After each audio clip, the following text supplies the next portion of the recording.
The days were hot. Fish died in the lake, plants yellowed, birds stopped singing. There was thunder, but no rain. You call this period the Great Ecological Catastrophe. I heard my mother's heartbeat as she carried me to Alphaville. People chased us. I remember her driving and bison running by. Then we reached the flooded city with refugees in rubber boats. Suddenly, I couldn't find Mama.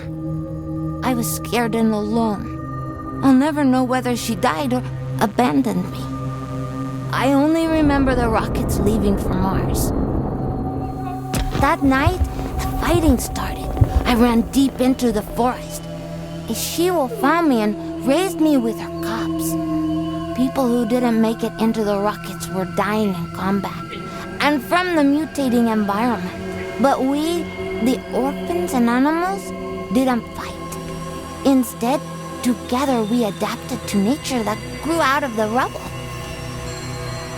Many moons passed, and then one day, some humans returned. They called themselves Martians. They flew around dressed in yellow. They went hunting and played golf.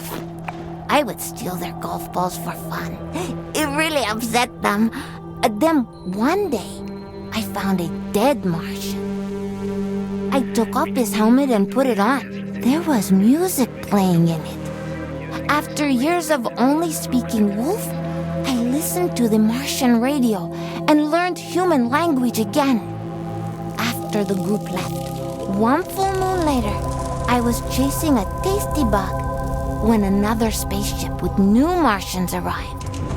It soon became clear they were trouble.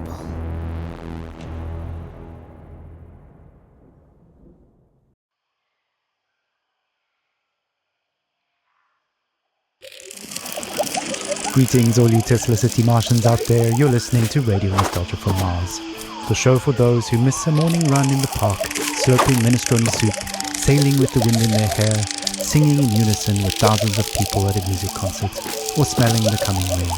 In other words, a show for the long lost days of Earth.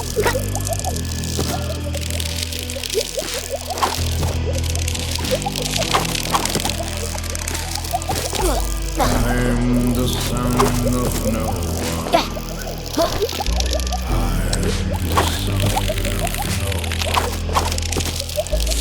I'm the son of no one. I'm the son of no one.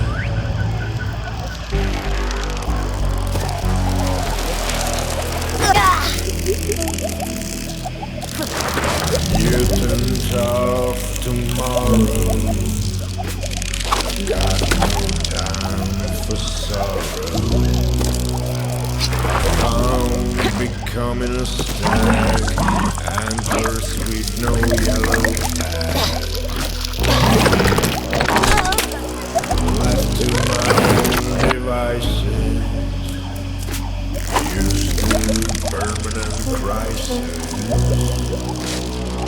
without rain, without trees. I am you,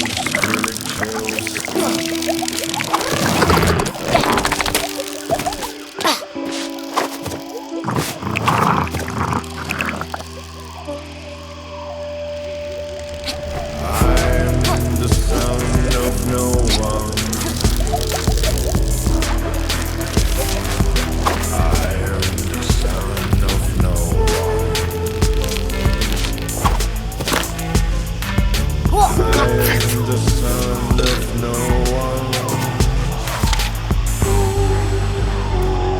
I am the son of no one. Don't pity this old folk.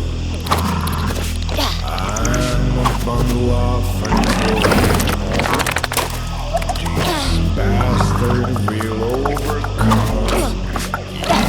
The Armageddon. Bombs and legs propel me. You cannot buy or sell me. I move through life like water. No one's son, no one's daughter. I am the son of no one, the son of no one. I am the son of no one. I am the son of no one. Starting off the show with Son of No One, a song I'm fairly certain resonates with many of us orphans of the earth out here in the stuffy bit.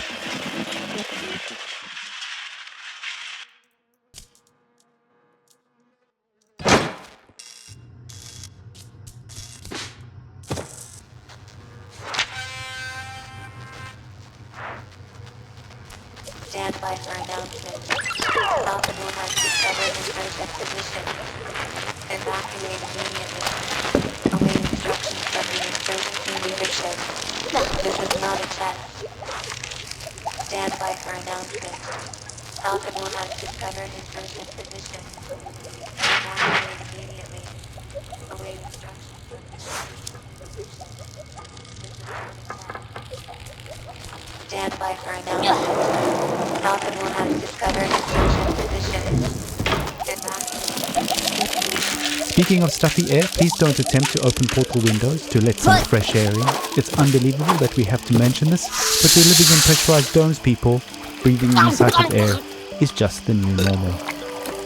In totally unrelated news, the memorial of Baroness von Wullenschütt will be held in private, and her family asks gold diggers and paparazzi to respectfully stay away from the funeral ceremony.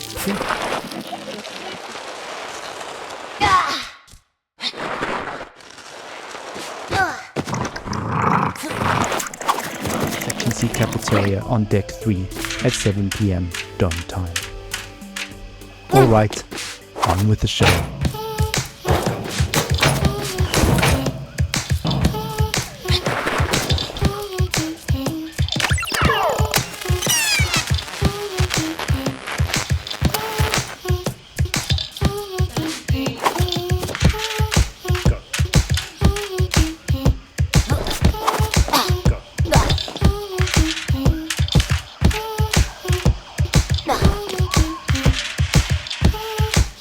We can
Ah, a little toddler pop there, taking us back to the days of late-stage capitalism at its finest.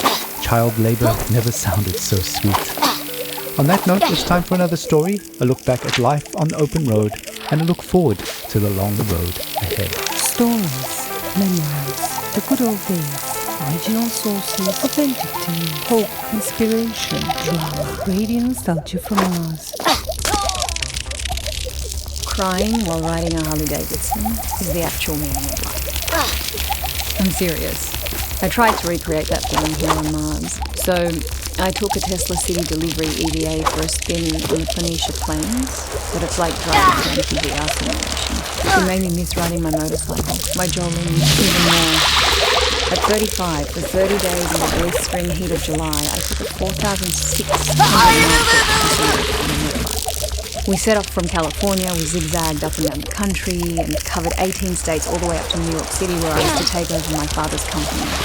During the trip, the biggest surprise for me was how much of my thinking was practical. Even banal, I just focused on staying alive at 70 miles an hour on two wheels with crazy winds buffeting me in all directions. So while my mind was this constant barrage of compulsive thoughts, those thoughts were generally practical. Like, how do I get to that destination before dark?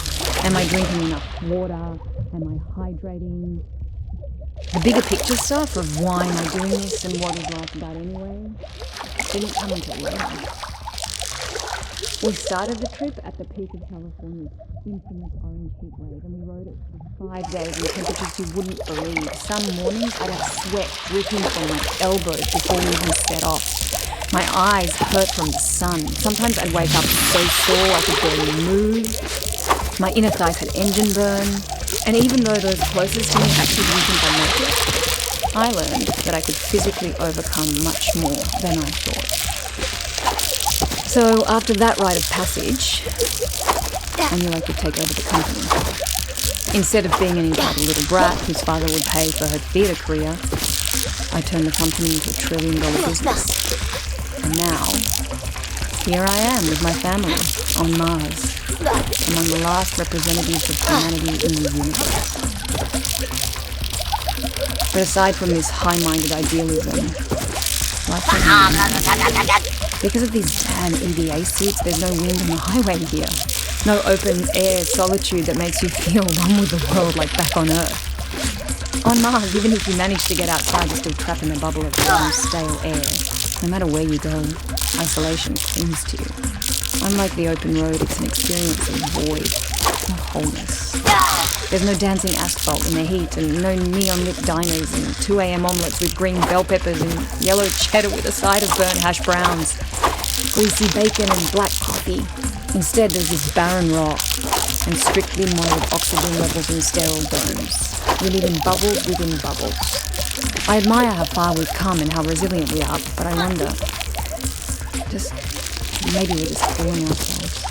Just like during my epic ride, we've mostly figured out the banal questions about water, food and sanitation, and now the greater questions are looming.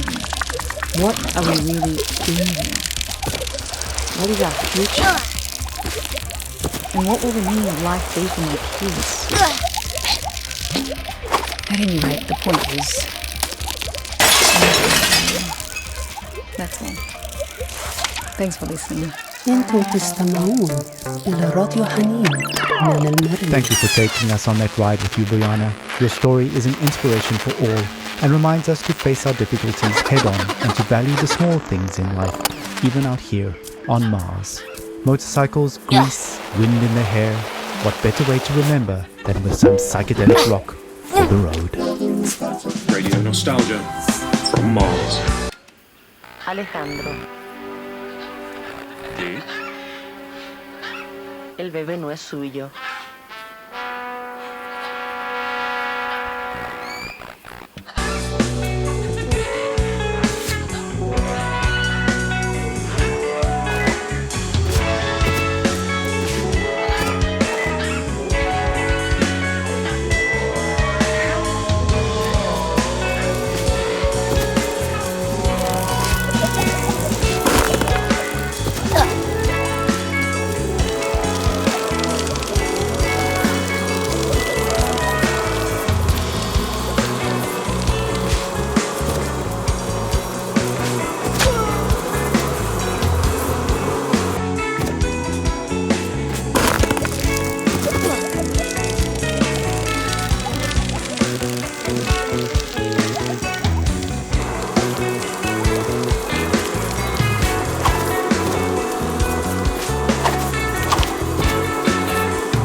ho!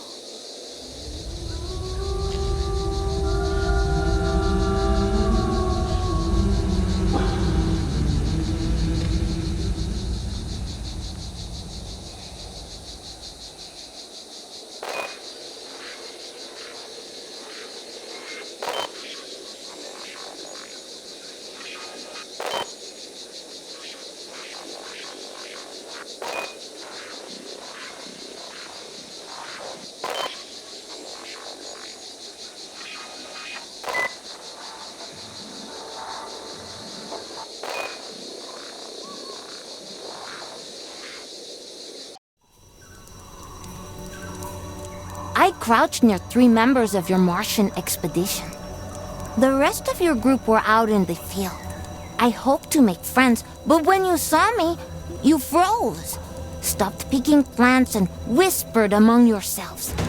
You seemed very scared and confused, amazed that I could breathe without a suit. You rushed towards me, so I ran. You really thought you could hunt me down?